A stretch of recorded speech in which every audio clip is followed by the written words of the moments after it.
வணக்கம். மூன் செய்திகளுக்காக முத்தமிழ் செல்வி. இன்றைய முதன்மை செய்திகள்.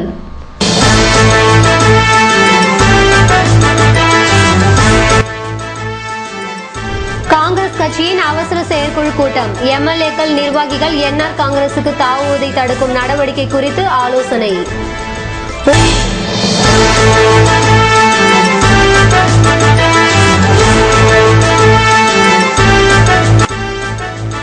ஓணம் பண்டிகை ஞாயிற்றுக்கிழமை கொண்டாட்டம். 21 வகை மரக்கறி சமைத்து அத்தப்பூ கோலமிட்டு செட்டு முண்டு அணிந்து மலையாளிகள் உற்சாகம்.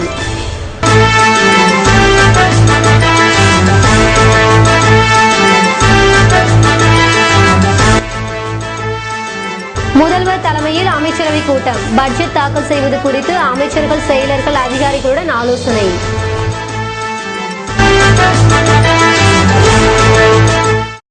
இனி விரிவான செய்திகள்.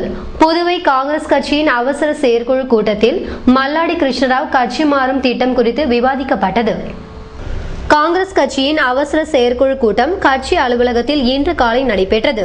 கட்சித் தலைவர் ஏ.வி. சுப்பிரமணியன், முன்னாள் மத்திய இணையமைச்சர் நாராயணசாமி, எதிர்க்கட்சித் தலைவர் வைத்திலிங்கம் உட்பட நிர்வாகிகள் கலந்து கொண்டனர். இதுகுறித்து கட்சித் தலைவர் ஏ.வி. சுப்பிரமணியனிடம் கேட்டபோது, வழக்கமான செயற்குழு கூட்டம்தான் என்று கூட்டப்பட்டது. இதில் அரசுக்கு எதிரான போராட்டங்கள் நடத்துவது, உறுப்பினர் சேர்க்கையை தீவிரப்படுத்துவது, வட்டார காங்கிரஸ் கமிட்டி கூட்டங்களை நடத்த அறிவுறுத்துவது பற்றி ஆலோசனை நடத்தப்பட்டது என்றார். மல்லாடி விவகாரம் பற்றி கூறுகையில், தேர்தல் தோல்விக்கு பின்னர் அதிருப்தியில் இருக்கிறார். தோல்விக்கு பொறுப்பேற்று எங்களை ராஜினாமா செய்ய சொன்னார். நாங்கள் டெல்லி தலைமையிடம் கடிதம் அளித்துவிட்டோம் என்றும் அவர்கள்தான் முடிவு எடுக்க வேண்டும். இதுபோல் கண்ணன் எம்பி மீது நடவடிக்கை எடுக்க வேண்டும் என்றும் தலைமையிடம் வலியுறுத்தி இருக்கிறோம் என்றார். இந்நிலையில் மாஹி எம்எல்ஏ வல்சராஜ் மூலம் மல்லாடியை சமாதானப்படுத்த நாராயணசாமி முயற்சி செய்து வருவதாக கூறப்படுகிறது. அவரிடம் வல்சராஜ் பேசிய போது கட்சி மீது தனது அதிருப்தியை தெரியப்படுத்தி இருக்கிறார். வரும் சட்டமன்ற தேர்தலில் காங்கிரஸ் கட்சி ஆட்சியை பிடிக்க எந்தவித நடவடிக்கையும் எடுக்கவில்லை. இதே நிலை நீடித்தால் ஆட்சியை பிடிப்பது கடினம் என்றார். ராதாகிருஷ்ணன், ரகுமான் ஆகியோருக்கு என்ஆர் காங்கிரஸ் பதவிகளை அளித்து தன் பக்கம் இழுத்துக் கொண்டது. இதேபோல் காங்கிரஸ் கட்சியில் உள்ள இன்னும் பல நிர்வாகிகள் பதவிகளை எதிர்பார்த்து என்ஆர் காங்கிரஸ் கட்சியில் இணைய விருப்பம் தெரிவித்து வருவதாக கூறப்படுகிறது. காங்கிரஸ் கட்சியில் ஏற்பட்டுள்ள அதிருப்திக்கு தீர்வு காண மேலிட பார்வையாளர் முகுல் வாஸ்னிக் வரும் 12ஆம் தேதி புதுச்சேரிக்கு வருகிறார். கட்சியில் அனைத்து தரப்பு நிர்வாகிகள், தொண்டர்களை சந்தித்து குறைகளை கேட்க உள்ளார்.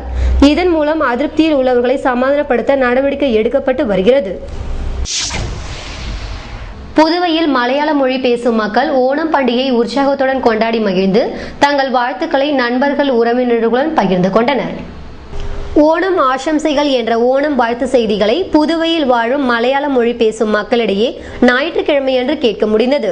மகாபலி ராஜாவை வரவேற்கும் விதமாக சிங்க மாதத்தில் திருவோண நாளில் அத்தப்பூ கோலமிட்டு தங்கள் மகிழ்ச்சியை மலையாள மக்கள் வெளிப்படுத்தினர். மேலும் காய்கறிகளை கொண்டு 21 வகையான கூட்டு செய்து நண்பர்களுக்கு வழங்கியும் வாழ்த்துக்களை பகிர்ந்தும் மகிழ்ந்தனர்.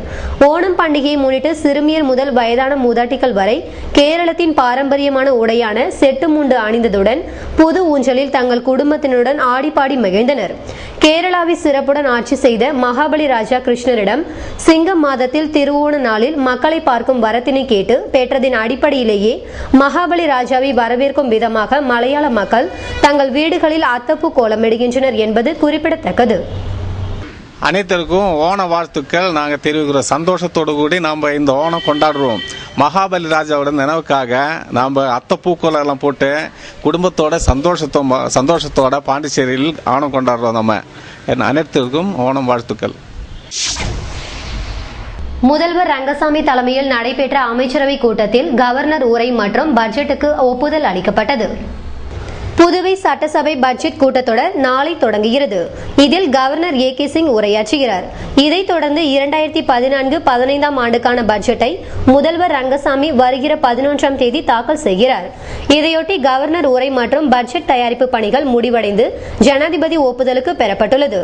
இந்நிலையில் கவர்னர் உரை மற்றும் ஆண்டு நிதிநிலை அறிக்கைக்கு அமைச்சரவையின் ஒப்புதலை பெறுவதற்கான அமைச்சரவை கூட்டம் சட்டசபை வளாகத்தில் உள்ள கேபினெட் அறையில் நேற்று மாலை நடைபெற்றது. முதல்வர் ரங்கசாமி தலைமையில் நடந்த இக்கூட்டத்தில் அமைச்சர்கள் சந்திரகாசு, ராஜவேலு, பன்னீர்செல்வம், தியாகராஜன், தலைமை செயலர், அரசு உயர் அதிகாரிகள் கலந்து கொண்டனர். இந்த கூட்டத்தில் கவர்னர் உரை மற்றும் பட்ஜெட்டுக்கு ஒப்புதல் பெறப்பட்டது. மாலை 6:30 மணிக்கு தொடங்கிய அமைச்சரவை கூட்டம் இரவு 10 மணி வரை நடைபெற்றது. முதல்வர் ரங்கசாமியின் நடவடிக்கை காரணமாக தியாகிகளுக்கு பரிசு கூப்பன்கள் வழங்கப்பட்டு வருகின்றன. புதுவையில் சுதந்திர தினத்தையொட்டி தியாகிகள் ஆண்டுதோறும் கௌரவிக்கப்படுவது வழக்கம். அதன்படி கடந்த 16ஆம் தேதி கம்பன் கலையரங்கில் தியாகிகள் கௌரவ விழா நடைபெற்றது. விழாவில் சால்வை அணிவித்து இனிப்பு வழங்கப்பட்டது. தியாகிகளுக்கு ரூபாய் 1500க்கான பரிசு கூப்பன் வழங்க முதல்வர் ரங்கசாமி உத்தரவிட்டிருந்தார். தயார் செய்யப்பட்ட பரிசு கூப்பனை செய்தி மற்றும் விளம்பரத்துறை ஊழியர்கள் வழங்கவில்லை. இதனால் தியாகிகள் தினமும் துறைக்கு சென்று கேட்டு வந்தனர். தொடர்ந்து அலைக்கழிக்கப்பட்டதால் இதுகுறித்து முதல்வர் ரங்கசாமி கவனத்திற்கு கொண்டு சென்றனர். இதையடுத்து துறை அதிகாரிகளிடம் தியாகிகளுக்கு உடனே பரிசு கூப்பன்களை வழங்க முதல்வர் உத்தரவிட்டார். அதன் பேரில் நேற்று அரசு செய்தி விளம்பரத்துறை இயக்குநர் பொறுப்பு வகிக்கும் வின்சென்ட் ராயர் தலைமையிலான குழுவினர் தியாகிகளுக்கு நேற்று பரிசு கூப்பன்களை வழங்கினர். தினமும் வேலை நாட்களில் பரிசு கூப்பன் வழங்கப்படும் என்று அதிகாரிகள் தெரிவித்தனர். புதுவை ரயில் நிலையத்தில் ஊழியர்கள் போலீசார் மோதல் காரணமாக சென்னை புறப்படும் ரயில் அரை மணி நேரம் தாமதமாக கிளம்பியது. புதுவை ரயில் நிலையத்தில் இருந்து சென்னை உள்ளிட்ட பல்வேறு நகரங்களுக்கு தினமும் ரயில்கள் இயக்கப்படுகின்றன. இதன் காரணமாக ரயில் நிலையத்தில் பராமரிப்பு, பாதுகாப்பு பணிக்கு கூடுதல் பணியாளர்கள் நியமிக்கப்பட்டுள்ளனர். நேற்று அதிகாலை 5:40 மணிக்கு புதுவை ரயில் நிலையத்தில் இருந்து சென்னைக்கு புறப்பட ரயில் தயாராக இருந்தது. அப்போது என்ஜினை ஓட்டியுள்ள தடை செய்யப்பட்ட SCR அறையில் ரயில்வே பாதுகாப்பு படையை சேர்ந்த ராமமூர்த்தி ஏறியதாக தெரிகிறது. இதை VPC பணியில் இருந்து ஊழியர்கள் தட்டி கேட்டனர். அப்போது அவர்களுக்குள் வாக்குவாதம் முற்றி கைகலப்பாக மாறியது. பொதுமக்கள் முன்னிலையில் இரு தரப்பினரும் தாக்கிக் கொள்ளவே பரபரப்பு ஏற்பட்டது. இதையடுத்து ரயில்வே அதிகாரிகள், போலீசார் சம்பவ இடத்திற்கு வந்து இரு தரப்பினரையும் சமாதானப்படுத்தினர். பின்னர் இந்த பிரச்சனை தொடர்பாக ஒதியஞ்சாலை காவல் நிலையத்தில் ரயில் நிலைய பணியாளர்கள் சங்கம் தரப்பில் முறையிடப்பட்டது. சப் இன்ஸ்பெக்டர் கீர்த்தி பேச்சுவார்த்தை நடத்தினார். பாதுகாப்பு அளிக்க வேண்டிய நபரே விதிமுறையை மீறி தடை செய்யப்பட்ட இடத்தில் பயணிக்கலாமா என எச்சரித்து அனுப்பினார். இந்த மோதல் காரணமாக சென்னை ரயில் அரை மணி நேரம் தாமதமாக புறப்பட்டு சென்றது. வெளியூர் செல்லும் பயணிகள் அவதிக்கு உள்ளாகினர்.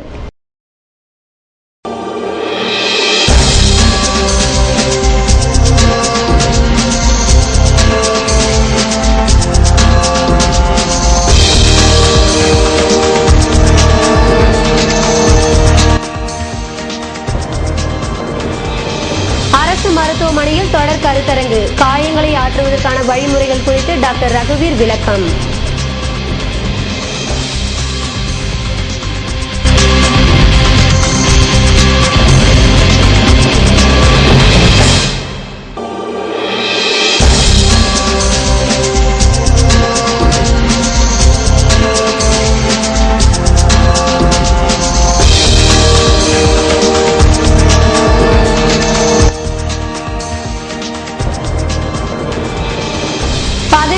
கிடைத்தும் சீருடை கிடைக்கவில்லை.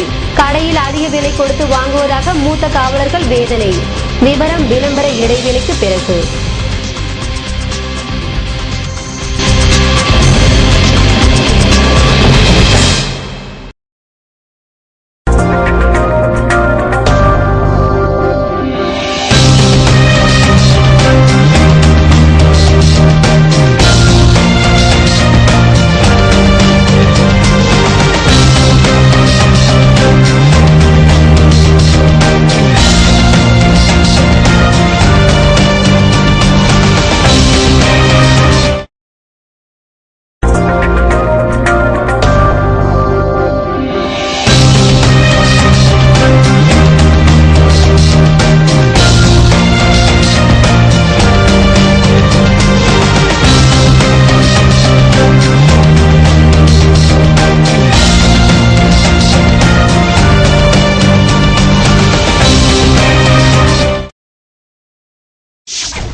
செய்திகள் தொடர்கின்றன.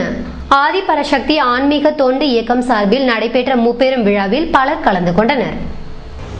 ஆதிபராசக்தி ஆன்மீக மக்கள் தொண்டு இயக்கத்தின் 12ஆம் ஆண்டு ஆரம்ப விழா ஆன்மீக குரு தவ திரு பங்கார அடிகளார் அவர்களின் 75வது அவதார பெருமங்கல விழா, ஸ்ரீ விவேகானந்தரின் 150வது பிறந்தநாள் விழா என புதுச்சேரி கடற்கரை காந்தி சிலை அருகில் நடைபெற்றது. முப்பெரும் விழாவினை முன்னிட்டு மாபெரும் மக்கள் நலப்பணி 100க்கும் மேலான செவ்வாடை தொண்டர்களுக்கும் கல்லூரி மாணவ மாணவியர்களும் கலந்து கொண்டனர். இவ்விழா புதுவை மாநில செயலாளர் வெங்கடாச்சலம் தலைமையில் நடைபெற்றது. சென்டாக் பயிலும் தாழ்த்தப்பட்ட மாணவர்களுக்கு முழு தொகையையும் அரசு வழங்க வேண்டும் என முதல்வரிடம் அம்பேத்கர் தொண்டர் படையினர் வலியுறுத்தியுள்ளனர். புதுச்சேரி அம்பேத்கர் தொண்டர்படை சார்பாக தலைவர் பாவாடை ராஜன் தலைமையில் முதல்வரிடம் மனு அளிக்கப்பட்டது. அதில் தமிழகத்தை போல் தாழ்த்தப்பட்ட மாணவர்களுக்கு வழங்கப்படும் கல்வி உதவித்தொகை முழுவதையும் வழங்கிட புதுச்சேரி சென்டாக் மூலம் தேர்வு செய்யப்படும் மருத்துவம், பொறியியல் உள்ளிட்ட அனைத்து பாடப்பிரிவு உயர்கல்வி பயிலும் தாழ்த்தப்பட்ட மாணவர்களுக்கு முழு கல்வி உதவித்தொகையையும் வழங்கிட வேண்டும் என புதுச்சேரி அம்பேத்கர் தொண்டர்படை சார்பாக வலியுறுத்தப்பட்டிருந்தது. புதுவை அரசு மருத்துவமனையில் நடைபெற்ற தொடர் கருத்தரங்கில் காயங்கள் ஆற்றுவதற்கான புதிய வழிமுறைகள் குறித்து டாக்டர் ரகுவீர் விளக்கம் அளித்தார். 82வது செவிலியர்களுக்கான தொடர் மருத்துவ கல்வி முகாம் ஞாயிற்றுக்கிழமை அரசு பொது மருத்துவமனையில் நடைபெற்றது. இதில் காயங்களை ஆற்றுவதற்கான புதிய வழிமுறைகள் என்ற தலைப்பில் டாக்டர் ரகுவீர் விளக்கம் அளித்தார்.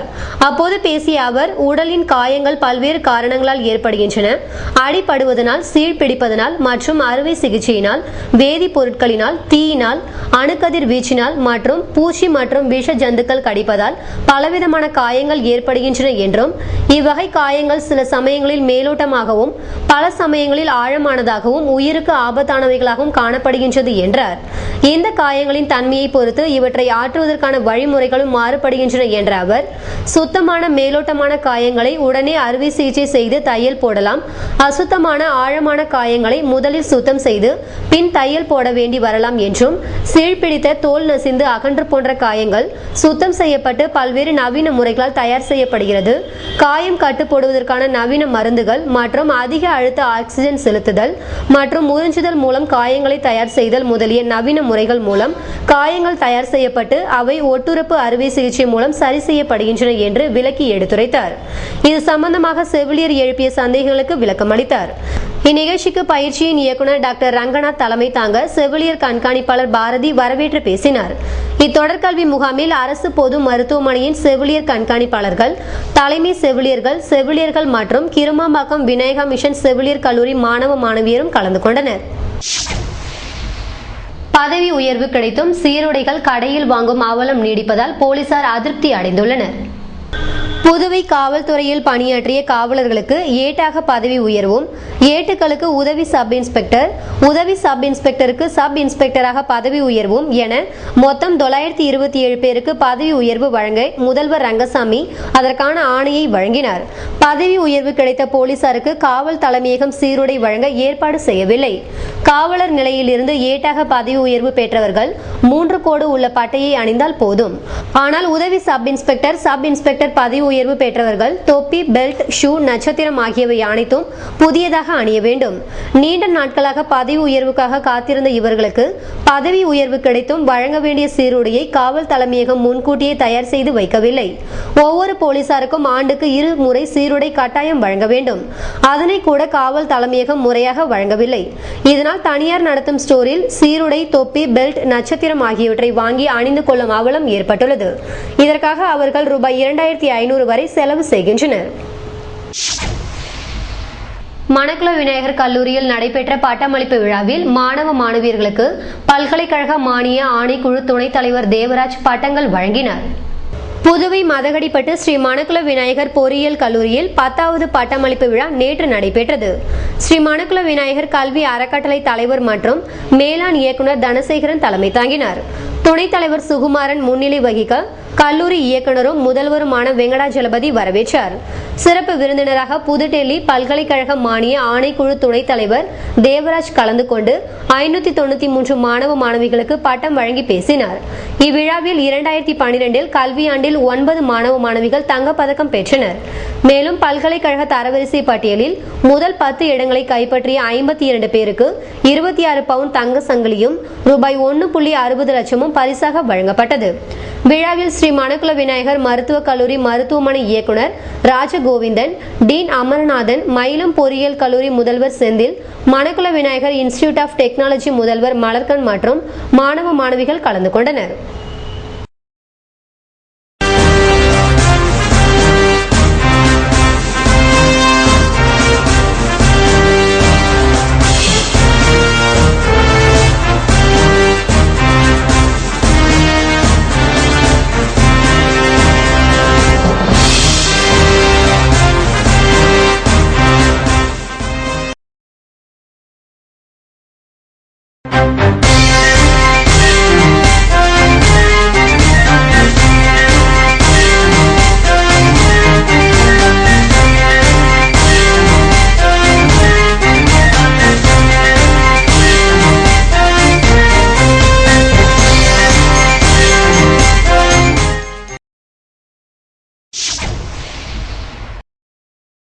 இன்றைய தங்கம் வெள்ளி விலை விபரம் வழங்குவோர் ஏவிஆர் ஸ்வர்ண மஹாலின் நவீன மங்கையின் நவநாகரீக நகைகள்.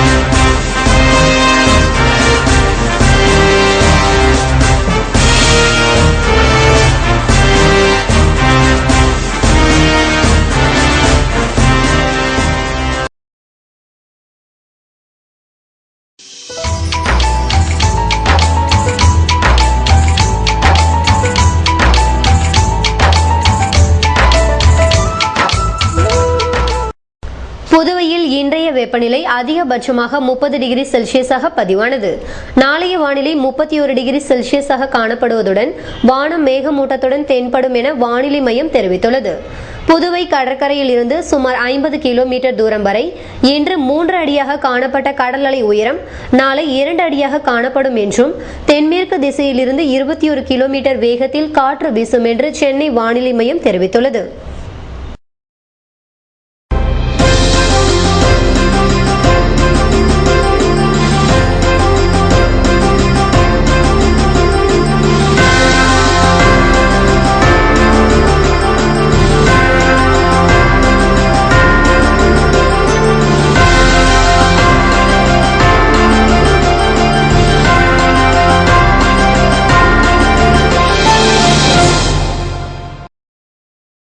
மீண்டும் இன்றைய முதன்மை செய்திகள்.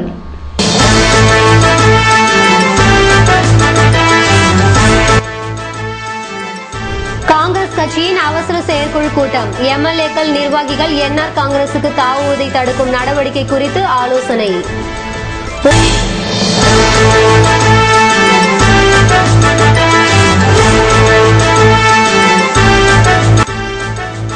ஓணம் பண்டிகை ஞாயிற்றுக்கிழமை கொண்டாட்டம். 21 வகை மரக்கறி சமைத்து அத்தப்பூ கோலமிட்டு செட்டு முண்டு அணிந்து மலையாளிகள் உற்சாகம்.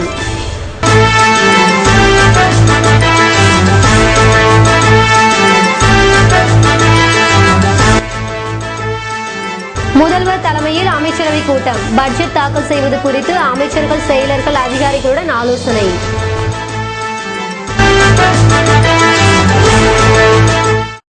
இத்துடன் செய்திகள் நிறைவடைந்தன. வணக்கம்.